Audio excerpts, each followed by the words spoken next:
basic question. What's the basic level of care every American should receive, and who should pay for it?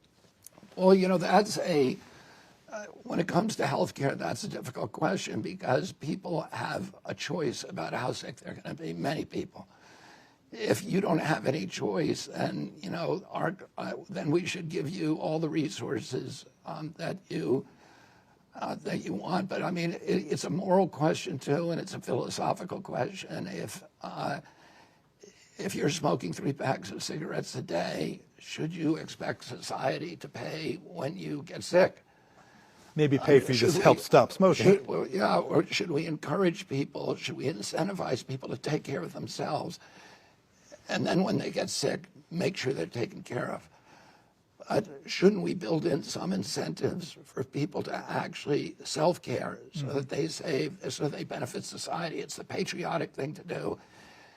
It's a sensible thing to do, and it will help everybody. And really, and that's all about realigning our incentive system so people have an incentive to keep themselves healthy, and so that the industry has an incentive to actually look at outcomes rather than amplifying the number of tests that they do. And if you have private industry that is looking at actuarial charts and is looking at has an incentive to look at our behavior and to encourage us to take better care of ourselves, that's one way to do it. And what we're trying to figure out is how do you do it under the current system where there is no penalty for bad behavior, for destructive behavior. And if you want to eat, donuts all day or, and drink sodas, that's your choice. We live in America, and God bless you, you can make that choice. And I would never take that away from somebody.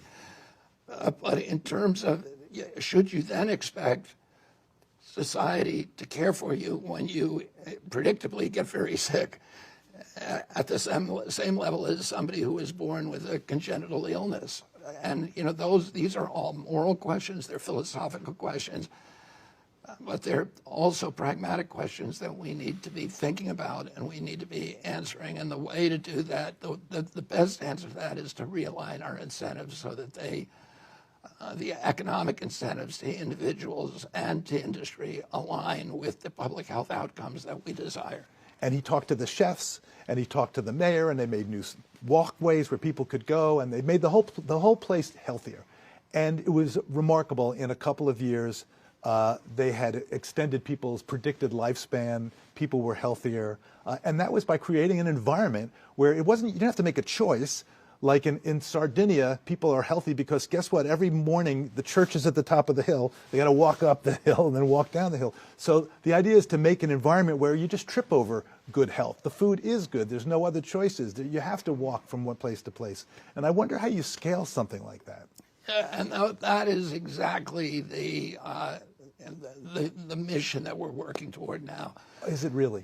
Is how do you, there are many businesses in our country that have adopted those kind of protocols.